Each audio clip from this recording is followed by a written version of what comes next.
History paints John Quincy Adams as a cold, intellectual statue, the genius who drew American borders and silenced kings with his pen. But look closer, and you will see a tragedy of Shakespearean proportions. How can a man brilliant enough to save a republic from war be utterly powerless to save his own sons from the bottle? He was the architect of the American dream, yet his own family lived in a nightmare. He won the presidency, but he lost his children. This is the brutal, bloody cost of legacy. London, 1795. A city of fog, intrigue, and the fading echoes of an empire that had just lost its crown jewel.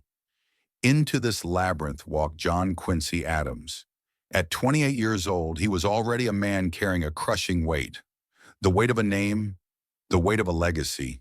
He was the son of John Adams, the Vice President of the United States, a founding father who demanded nothing less than perfection.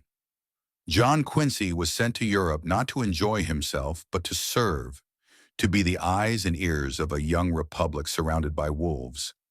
He was brilliant, intense, and famously disciplined, a man who kept a diary to catalog his own moral failings rather than his joys. He was the ultimate dutiful son, the old man eloquent in training. But under the stiff collar and the diplomat's vest, there was a heart that was about to stage a rebellion. Seeking refuge from the cold formalities of the British court, John Quincy found his way to Cooper's Row, the home of Joshua Johnson, the American consul in London. Johnson was a merchant from Maryland, a man whose house was an island of American warmth in the chill of British society. It was a place where homesick diplomats could drink wine, discuss politics freely, and escape the rigid class structures of the monarchy. But for a bachelor like John Quincy, the Johnson household presented a different kind of danger. Joshua Johnson had 7 daughters. They were known collectively as the 7 Graces, charming, fashionable, and educated in the salons of Europe. For a man raised in the austere, puritanical atmosphere of Quincy, Massachusetts, walking into the Johnson parlor must have felt like stepping into a dream. The expectation was immediate. If the son of John Adams was to choose a wife here, logic dictated he would choose Nancy, the eldest. She was the beauty, confident, poised, a woman built for the spotlight. But John Quincy, the man who always did what he was told, looked past the obvious choice. His gaze drifted to the shadows, to the girl standing quietly by the harp, Louisa Catherine. She was 20 years old, fragile, ethereal, and possessed a sensitive soul that resonated with the hidden loneliness inside him. She was not the sturdy New England farm girl his mother would have chosen. She was European in her sensibilities. She spoke French better than English, and she read literature that the farmers of Massachusetts would have considered frivolous. But John Quincy fell, and he fell hard. When news of this infatuation crossed the Atlantic, it landed in the Adams household like a declaration of war. Abigail Adams, the formidable matriarch of the Revolution, was horrified. She picked up her pen, and she did not hold back. To Abigail, a wife was a partner in the grim business of nation-building. She needed to be frugal, tough, and unmistakably American. Louisa Catherine Johnson sounded like a disaster. Abigail warned her son that a girl raised in the lap of luxury in London would never survive the harsh realities of American politics. She called Louisa a foreigner, a woman who would bankrupt him with her taste for fine things. She argued that this marriage would be a millstone around his neck. It was a test, perhaps the greatest test of John Quincy's life.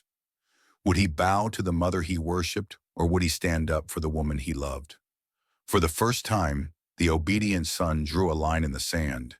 He argued that Louisa's European education was an asset, not a liability. He realized that the United States was moving on to the global stage, and he needed a partner who could walk into a palace and hold her own against queens and duchesses. He wasn't just choosing a wife, he was choosing his own path. He defied them. On July 26, 1797, at the Church of All Hallows by the Tower, John Quincy Adams married Louisa Catherine Johnson. It was a victory for his independence, but the universe has a cruel sense of humor. The ink on the marriage certificate was barely dry before the illusion shattered. The honeymoon didn't last a day. Almost immediately after the vows were exchanged, the truth about Joshua Johnson came out. The wealthy merchant, the man who had hosted the entire diplomatic corps, was broke, completely and utterly destitute. He had been leveraging his credit for months, hoping this marriage would save him. Instead, the creditors came calling, and they weren't looking for Joshua. They were looking at his new son-in-law. Imagine the shame. John Quincy had fought his family for this woman. He had vouched for her, and now, before they had even shared their first breakfast as man and wife, he discovered that instead of a dowry, he had inherited a mountain of debt. In the 18th century, marriage was often a business transaction. A breach of contract like this could have been grounds for abandonment. A lesser man might have annulled the marriage, blamed the father, or humiliated the bride. But John Quincy Adams was not a lesser man. This is the moment where the rebel proved his worth. He didn't rage, he didn't run, and he didn't turn on Louisa, who was paralyzed with shame over her father's deception. He quietly opened his own purse. He dug into his savings, money earned through years of lonely service, and he paid. He settled his father-in-law's debts. He shielded Louisa from the fallout.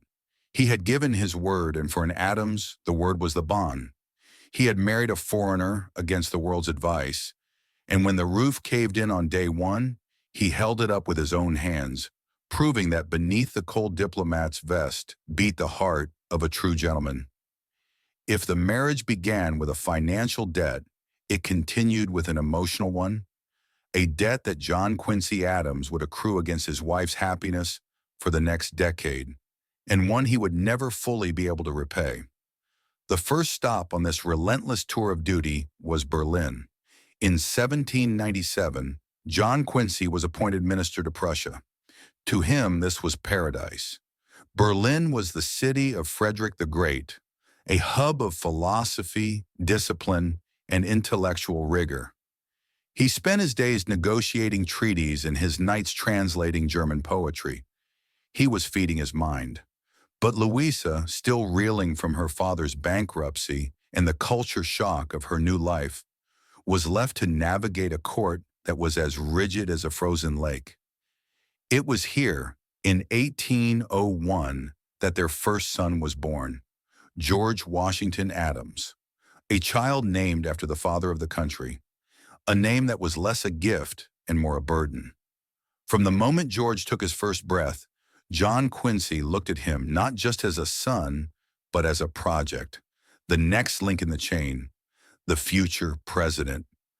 The pressure began in the cradle. But for Louisa, George was simply her baby, the one warm thing in a city of cold marble. But a diplomat's life is written in disappearing ink. Just as they settled, the orders changed. They returned to America, then back to Europe. The luggage was never fully unpacked. The roots never fully took hold. Then came 1809, the year that would define the rest of their lives, and the moment where John Quincy Adams's ambition truly showed its teeth. President James Madison offered him the most prestigious and the most difficult post in the American diplomatic service, Minister Plenipotentiary to Russia. It was a massive promotion, a chance to shape global politics at the court of Tsar Alexander I. For John Quincy, it was a call to duty that could not be refused, so he accepted it. And here's the tragedy. He accepted it before he told his wife. He came home and presented it to Louisa, not as a question, but as a fait accompli. "We are going to St. Petersburg." He didn't ask if she wanted to leave her home. He didn't ask if she was ready to travel to the edge of the civilized world. He simply announced the itinerary. In the modern world, we talk about work-life balance. We talk about partnership. But in the Adams household, there was only the mission. Louisa was not a partner in the decision-making process. She was part of the logistics. But the cruelty of the 1809 assignment wasn't just the destination, it was the passenger list. John Quincy decided, with his terrifying logic, that St. Petersburg was too dangerous, too cold, and too intellectually barren for his older sons. He believed that to be true Americans, they needed an American education. They needed to be raised in New England under the strict supervision of his mother Abigail. So he decreed that George, now 8 years old, and his brother John would stay behind. Louisa begged, she pleaded, she wept. To a mother, the idea of leaving her children for an indefinite number of years, to cross an ocean and a continent without them, was a physical amputation. She argued that a mother's love was more important than Latin conjugations or Harvard prep. But John Quincy was immovable. He believed he was doing what was best for their minds. He didn't stop to consider what he was doing to their souls or to his wife's heart. They took only the youngest, Charles Francis, and boarded the ship. The journey was a nightmare. Storms battered the vessel, and the winds howled like the grief inside Louisa's chest. When they finally arrived in St. Petersburg, it was a city of blinding white snow and golden spires, magnificent, imperial, and utterly desolate. John Quincy threw himself into his work. He walked by the Neva River, measuring his steps, calculating trade tariffs, negotiating with French and Russian ministers. He was in his element. He was serving his country. But Louisa, she was trapped in a gilded cage. She was the hostess, the charm, the smile that greased the wheels of diplomacy. She danced at the Winter Palace. She conversed in French with empresses. She dazzled the Russian aristocracy. But every night, she went home to a nursery that was two-thirds empty. She wrote letters to her sons in America that she knew would take months to arrive, if they arrived at all. She missed their birthdays. She missed their illnesses. She missed their childhoods. This was the hidden cost of the Adams legacy. To the world, John Quincy Adams was a dedicated public servant, a man of unimpeachable integrity. But to Louisa, in those long, dark Russian winters, he was the man who had traded their family's happiness for a seat at the table of history. She was playing the role of the perfect political wife, supporting the great man, but inside the resentment was growing, a slow, cold poison that would linger between them for decades. He had saved the mission, but he had broken the home. St. Petersburg, 1809. It was the most glamorous prison on earth, a city of diamond-studded balls and freezing isolation. For John Quincy Adams, it was a diplomatic chessboard, but for Louisa, it was a test of sanity. She had left her two eldest sons in America, a sacrifice demanded by her husband's career, and now she was trapped in a land where the sun set at 2 in the afternoon, trying to keep warm by the fire of her own resilience. Then, a miracle. In August 1811, a daughter was born, Louisa Catherine, a tiny, fragile spark of life in the Russian ice. For a moment, the gloom lifted. John Quincy, usually so distant and rigid, was enchanted. He wrote in his diary about her smile, her eyes. She was the bridge back to humanity for a man who often felt like a machine. But the year 1812 brought a darkness that no treaty could hold back. While Napoleon's Grand Army marched toward Moscow, burning the earth as they came, a different enemy entered the Adams nursery. Dysentery, the silent killer of the 19th century. September 15th, 1812. The baby died. She was barely a year old. The grief was absolute. Louisa collapsed, her spirit shattered. But watch John Quincy Adams. This is the moment that explains the man history remembers, the iceberg. He did not scream. He did not stop working. He buried his daughter in a foreign grave, locked his pain in a steel box deep inside his chest, and went back to his desk. He believed that to show emotion was to fail his duty. He became colder, harder, a man of stone, because being a man of flesh hurt too much. Louisa was left to weep alone in the empty nursery, the silence between them growing wider than the ocean they had crossed. But the tragedy wasn't over. It was just shifting gears. By 1814, John Quincy was summoned to Ghent to negotiate peace with Britain. In his haste, he made a decision that seems unthinkable today. He left Louisa behind, alone in Russia, to pack up the house and follow him when she could. February 1815. Louisa Catherine Adams looks at a map of Europe. It is a continent in chaos. Armies are disbanding, bandits rule the roads, and the winter snows are deep enough to bury a carriage. Most women would have waited for spring or an escort. Louisa packed her trunks. She took her 7-year-old son, Charles Francis, and she stepped into the void. This was not a travelogue. It was a survival horror. For 40 days, Louisa Adams drove a carriage through the wreckage of the Napoleonic Wars. The roads were frozen ruts of mud. The forests were teeming with deserters, desperate for money. They broke wheels. They slept in hovels where the wind screamed through the walls. At night, she kept a pistol on her lap. But the real twist was waiting at the border of France. Just as she thought she was safe, the world turned upside down. Napoleon had escaped exile. The emperor was marching on Paris, and Louisa was driving straight into the path of the Grande Armée. Suddenly, the carriage is surrounded. Soldiers, rough, angry, and loyal to Napoleon. They see a fine carriage. They hear a foreign accent, and they scream for her to halt. "Kill the royalists!" The bayonets are leveled at the window. Little Charles Francis is trembling. This is where the fragile lady from London should have fainted.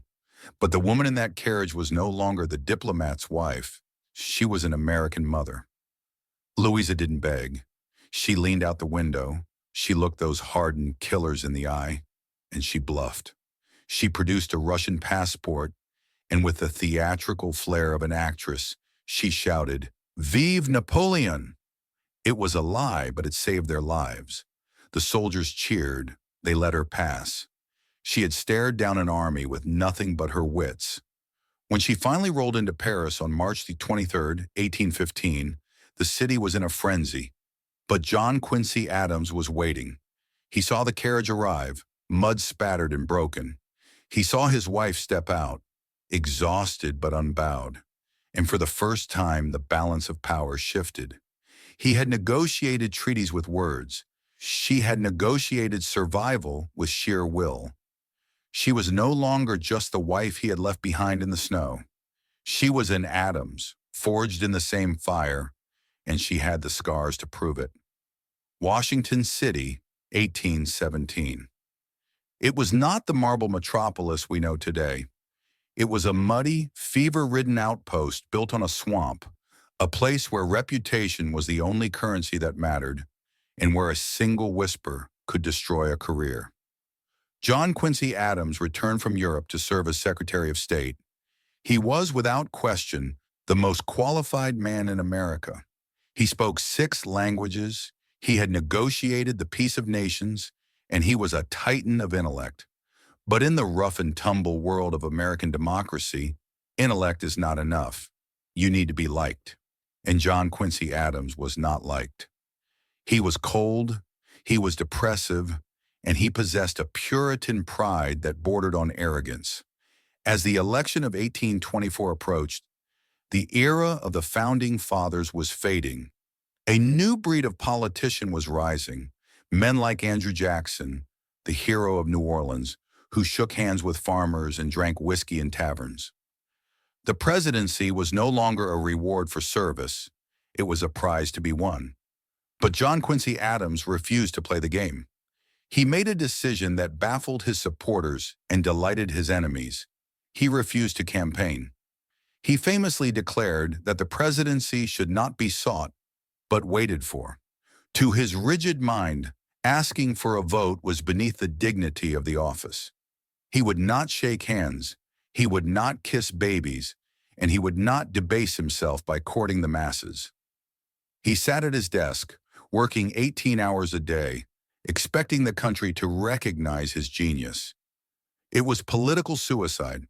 He was heading for a landslide defeat. Enter Louisa Catherine Adams. The woman who had charmed the Tsar of Russia and outwitted Napoleon's soldiers saw the disaster coming. She understood what her husband could not. She knew that in Washington, power wasn't just legislated in the Capitol, it was brokered in the drawing rooms. If John refused to go out to the people, she would bring the power brokers to him. She launched what historians now call the campaign of the parlor. The Adams home on F Street became the social epicenter of the Capitol. Louisa transformed herself into the ultimate hostess. Every Tuesday night, the doors were thrown open. These were not just parties. They were strategic operations disguised as social gatherings. She invited everyone, friends, enemies, rivals, and fence-sitters. It didn't matter. If you had influence, you were on Louisa's list. She played the harp, she sang French arias, and she served chocolates and wine, creating an atmosphere of European sophistication that dazzled the provincial politicians of Washington. But beneath the velvet glove was an iron grip. She worked the room with the precision of a general. She smoothed over the insults her husband had made earlier in the day. She flattered the wives of powerful senators, and she listened to the gossip and fed the intelligence back to John's advisors.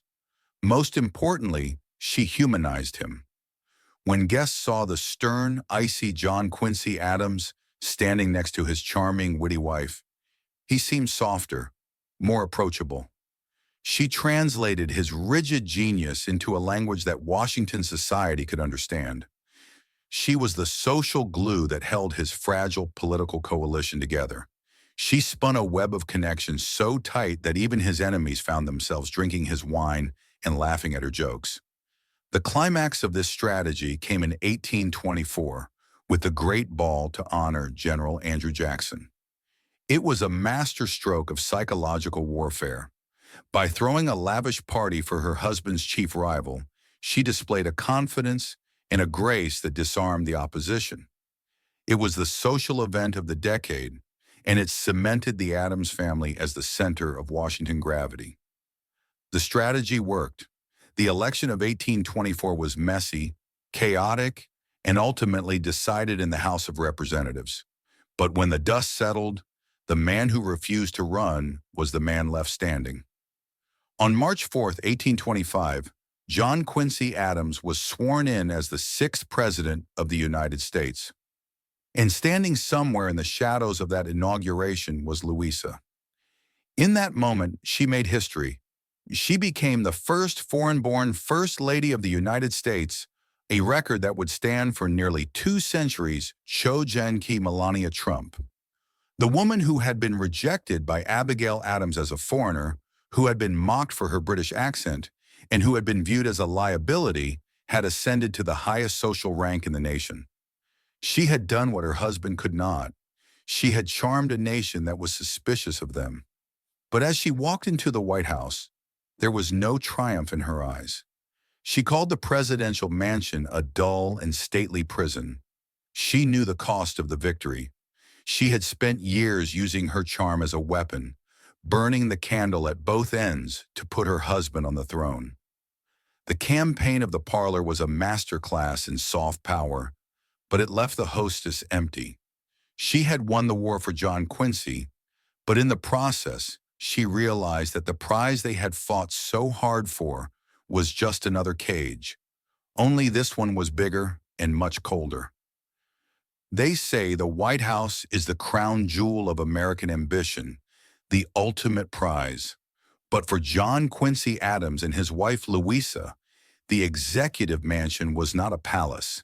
It was a pressure cooker. And the victims of that pressure were not the president or the first lady, but the children they had dragged into the spotlight with them. You have to understand the psychology of the Adams family. This was not a normal household, it was a dynasty. John Quincy Adams had been raised by a founding father who demanded perfection. He was told from the cradle that he had a destiny to fulfill, that he had a duty to be great. And when he became a father, he passed that crushing weight directly onto the shoulders of his own sons, George, John, and Charles. He didn't raise children, he tried to raise monuments. He wrote them letters that read like military orders, criticizing their grades, their handwriting, their posture, and their choices. He demanded that they be scholars, statesmen, titans. He wanted them to be Adamses, but he forgot that they were also human beings, and humans break. The cracks began to show with the eldest, George Washington Adams. George was a sensitive soul, a poet trapped in a politician's world. He had been left behind in America as a child while his parents toured the courts of Europe, and that abandonment left a hole in him that no amount of Harvard education could fill.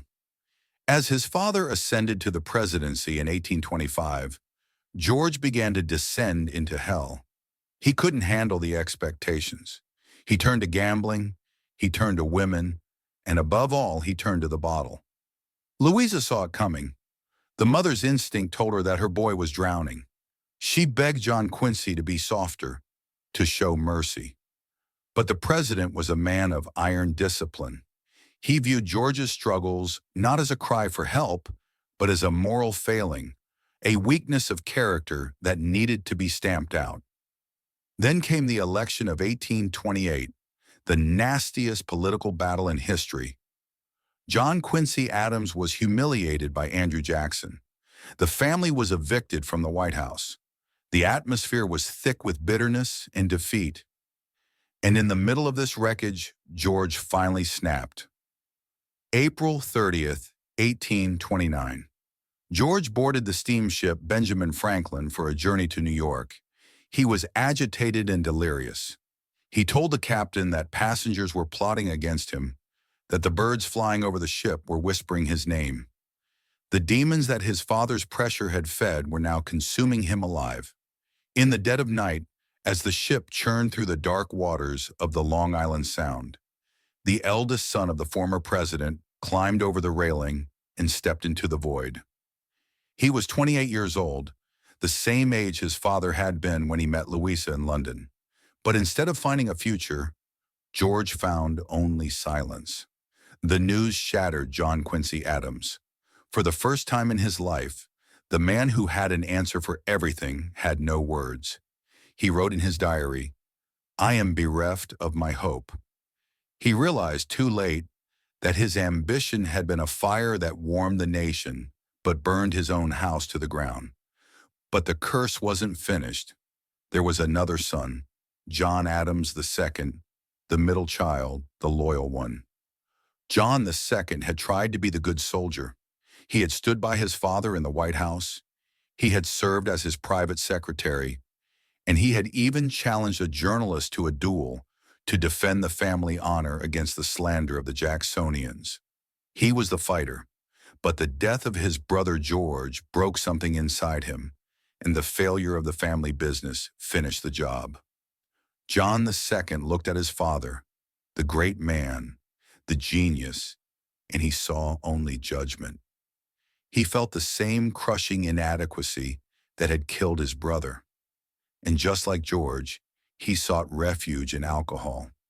Louisa Catherine Adams watched in horror as history repeated itself. She was now the mother of a dead son and a dying one. She tried to intervene. She tried to love them enough to save them, but the shadow of the Adams name was too long, and the ghost of the father's expectations was too haunting. 5 years after George jumped, John Adams II died, his liver destroyed by drink, his spirit destroyed by failure. He was 31. It is the ultimate paradox of the American dream.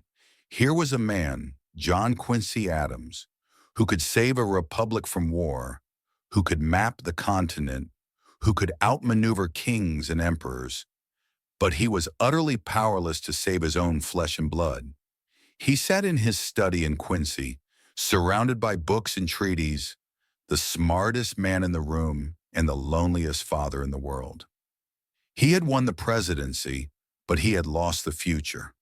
The dynasty he fought so hard to build was buried in the cold ground, leaving him with nothing but a legacy of ink and paper and the terrible, silent realization that the cost of greatness is often paid by the ones we love the most.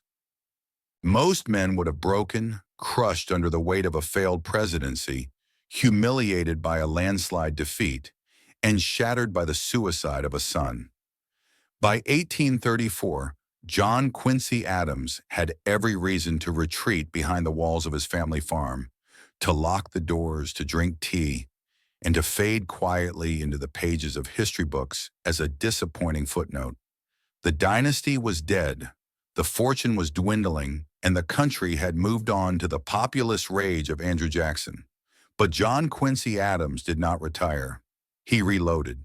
In a move that shocked the Washington establishment, the former president of the United States did the unthinkable. He ran for Congress. It was seen as a demotion, a humiliation. Ex-presidents were supposed to be statues, not politicians fighting in the mud of the House of Representatives. But Adams didn't care about dignity. He cared about duty. And for the next 17 years, the old man who had once been too rigid to shake hands became the most dangerous man in America. They called him Old Man Eloquent, but to the pro-slavery factions of the South, he was a nightmare, a hellhound of abolition. While the rest of the country tried to ignore the growing cancer of slavery to preserve the Union, Adams stood alone on the floor of the House. Day after day, year after year, he waged a one-man war against the gag rule, a law designed to forbid any discussion of slavery in Congress. He used every parliamentary trick, every loophole, and every ounce of his formidable intellect to force the nation to look at its own sins. He was screamed at. He was threatened with assassination. He was censured, but he never sat down. He had found his voice. He was no longer the diplomat trying to please a czar. He was the conscience of a republic that was losing its soul. And Louisa was there. No longer the glamorous hostess throwing parties to win votes, but the quiet strength behind the warrior. She tended to his failing health. She listened to his rants, and she understood finally that this was who he was. He could not be a father. He could not be a husband. He could only be a servant to the law. The end came not in a hospital, but on the battlefield. February 21st, 1848, the air in the House of Representatives was thick with tobacco smoke and the dust of arguments. John Quincy Adams, now 80 years old, his hands trembling, his voice a raspy whisper, rose from his desk. He intended to speak against a measure thanking generals for the Mexican-American War, a war he despised as a land grab to expand slavery. He stood up. He grasped the edge of his desk. His face flushed a deep, violent red. And then the giant fell. He collapsed into the arms of a colleague. The chamber erupted into chaos. "Mr. Adams is dying!" The cry went up. They carried him, not outside, but into the speaker's room. Just off the floor of the House. It was fitting. He was a creature of the government. He had been born into the Revolution, and he would die within the walls of the Capitol. Louisa rushed to the Capitol. For 2 days she sat by the dusty sofa where the 6th president lay fading. The room was filled with the heavy breathing of a dying man and the ticking of a clock. In those final hours, the bitterness of the past seemed to evaporate. The lost elections, the cold winters in Russia, the graves of their children, all the tragedies that had defined their union fell away. On February 23rd, the old lion opened his eyes one last time. He looked around the room, perhaps seeing the ghosts of the founding fathers, or perhaps just the face of the woman who had crossed a burning continent for him.